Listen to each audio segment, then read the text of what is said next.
कहानी है world war 2 के जमाने की। बेंजामिन नाम का एक आदमी जापानी सोल्जर से बचकर भागते हुए जंगल के करीब एक घर में आता है। वो यहाँ रहने वाले आदमी से मदद मांग रहा था, जो कि उसके पीछे जापानी सोल्जर्स को भी देख चुका था। बेंजामिन की जान बचाने के लिए वो अच्छा आदमी उसे अपने घर में छुपा लेता है। और जब सोल्जर यहाँ आकर उस फैमिली से किसी आदमी के उनके घर में छुपने का पूछते हैं, तो ये लोग सच नहीं बताते और कहते हैं कि यहाँ कोई आदमी नहीं आया। लेकिन सोल्जर्स को तो उन पर शक था। वो घर की तलाशी लेने का फैसला करते हैं, पर घर पे उन्हें कोई नहीं मिलता। सोल्जर्स यहाँ से चले जाते हैं, जिसके बाद बेंजामिन एक सोफे के नीचे से बाहर निकलता है और इस फैमिली को बताता है कि असल में वो एक साइंटिस्ट है। वो जापानी सोल्जर्स के लिए काम किया करता था और एक दिन उसको जापान के सबसे खतरनाक हथियारों के बारे में पता चला, जिसे वो जंग में इस्तेमाल करने वाले थे। जापानी आर्मी का ये काला रूप वो पूरी दुनिया के सामने लाना चाहता था और इसीलिए जापानी सोल्जर्स उसके पीछे पड़े थे। इस सब के दौरान हम बेंजामिन के हाथों में एक किताब देख रहे हैं, जिसके बारे में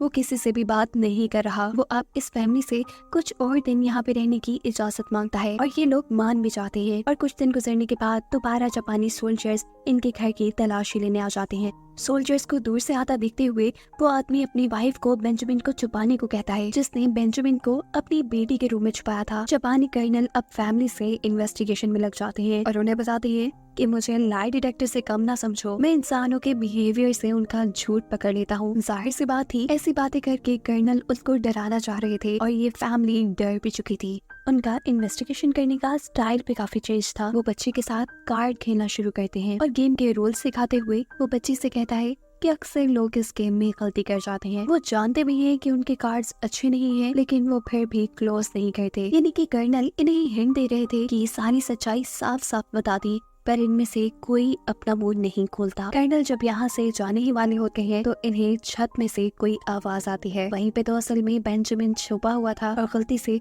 उसके पाँव के साथ एक शोपीस टकरा गया था, जिसे वो नीचे गिरने नहीं देता। पर फिर भी कर्नल को उसके यहाँ होने का पता चल जाता है और कर्नल एक गोली मारते हुए उसे यही खत्म कर देता है। उसके मरने से इस फैमिली का झूठ भी पकड़ा गया था और कर्नल गुस्से में इस फैमिली को भी मारने का सोचते हुए दोनों हस्बैंड वाइफ को शूट करके खत्म कर देता है। और इससे पहले कि वो उनकी बेटी को भी मार देता, वो वहाँ से भाग जाती है। लेकिन फिर भी कर्नल ने दूर से ही उसे शूट कर दिया था। गोली लगने की वजह से वो जख्मी हो चुकी थी, पर फिर भी वो हार नहीं मानती पर अपनी जान बचाने के लिए एक टॉय शॉप पे पहुँचती है, जहाँ वो बूढ़ा टॉय मेकर इस लड़की की मदद करने को मान गया। हम देखते हैं कि इस लड़की के हाथ में बेंजामिन की बुक है, जिसे बेंजामिन ने सोल्जर्स के आने से पहले ही इस बच्ची को दी और बोला था कि ये कभी जापानी सोल्जर्स के हाथ नहीं लगनी चाहिए। यही बात वो इस बूढ़े टॉय मेकर से भी कहती है, जिसके बाद वो अब मर चुकी थी। वो बूढ़ा टॉय मेकर इस लड़की के मरने से उदास हो जाता है। तभी उसे बाहर सोल्जर्स की हुई अनाउंसमेंट सुनाई देती है, जो कह रहे थे कि अगर किसी ने भागी हुई लड़की की मदद की तो उसके ऊपर रहम नहीं किया जाएगा। ये सुन वो टॉय मेकर और भी ज्यादा डर जाता है और रात के अंधेरे में इस लड़की की डेड बॉडी को एक वीरान जगह ले जाकर जमीन में दफना देता है। सुबह होती है, हम टॉय मेकर को उसकी शॉप पे देख रहे हैं, जहाँ वो अपनी ही बनाई डॉल से बात कर रहा। वो इन डॉल्स को खुद बनाया करता था और बिल्कुल अपने बच्चों की तरह मानता था, पर अब जंग की वजह से कोई भी उसकी डॉल्स नहीं खरीद रहा था। उसकी शॉप पे एबिगेल नाम की एक लड़की भी काम करती थी, जो उससे जॉब छोड़ने का कह रही थी, क्योंकि काफी टाइम से टॉय मेकर ने उसकी पे नहीं दी थी। पर टॉय मेकर एबिगेल को अपनी बेटियों की तरह मानता था। वो किसी तरह उसे ये जॉब कंटिन्यू करने के लिए मना लेता है। खैर अब रात में वो बेंजामिन की किताब खोलता है, जो उसे उस लड़की से मिली थी। इस बुक के अंदर कोई बम बनाने का फॉर्मूला नहीं था, बल्कि हैरान तौर पर कुछ जादुई स्पेल्स लिखे हुए थे। दूसरी तरफ दिखाया जाता है कि कर्नल को ये रिपोर्ट मिली है कि वो लड़की उन्हें कहीं नहीं मिली, जो सुन कर्नल गुस्से में आ जाते हैं और घरों की तलाशी लेकर पाताल में से भी उस लड़की को निकालने का हुक्म देते हैं। यहाँ टॉय मेकर को इसी किताब के अंदर से एक ऐसा स्पेल मिला है, जिसकी मदद से वो बेजान चीजों को भी जिंदा कर सकता है। टॉय मेकर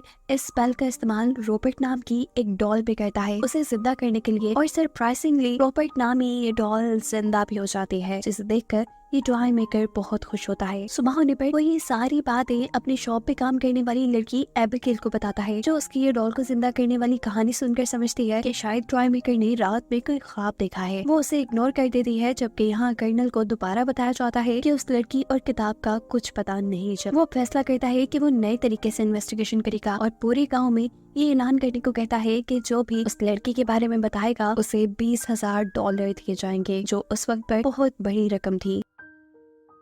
नेक्स्ट सीन में जब एबिगेल बड़े ही मजे से बुक पढ़ रही थी तो अचानक ही उसके सामने रॉबर्ट नामी वो डॉल आ जाती है जिसे रात में टॉय मेकर ने जिंदा किया था। वो एबिगेल के ऊपर एक पेंसिल से हमला करने वाली थी। एबिगेल उससे बचते हुए जोर से चीख मारती है और यहाँ पर फाइनली टॉय मेकर आकर उसकी जान बचा लेता है। यहाँ हम नोटिस करते हैं कि रॉबर्ट नामी ये डॉल टॉय मेकर की सारी बातें मान रही थी। इस वक्त एबिगेल को भी यकीन आ गया था कि टॉय मेकर ने डॉल को जिंदा करने वाली सारी कहानी उसे सच सुनाई थी। टॉय मेकर इसी कहानी को कंटिन्यू करके एबिगेल को बताता है कि ये किताब उसे एक जख्मी लड़की से मिली थी जो जापानी सोल्जर्स से बचते हुए उसकी शॉप पे आई थी। टॉय मेकर ने अभी एबिगेल को ये नहीं बताया था कि वो जख्मी लड़की मर चुकी है और उसने उस लड़की को दफना भी दिया है। सारी कहानी सुनने के बाद एबिगेल उससे कहती है कि ये सब तो ठीक है कि रॉबर्ट ने मेरे ऊपर ही हमला क्यों किया, जिसका टॉय मेकर जवाब देता है कि शायद ये मेरी इमोशंस पे चलती है। तुमने जॉब छोड़ने की बात की थी इसलिए मुझे गुस्सा आया हुआ था और इसीलिए शायद डॉन ने तुम पर हमला किया। जो भी था एबिगेल इन सारी चीजों से बहुत ज्यादा डर चुकी थी। वो ये भी जानती थी कि रॉबर्ट बहुत ज्यादा खतरनाक है,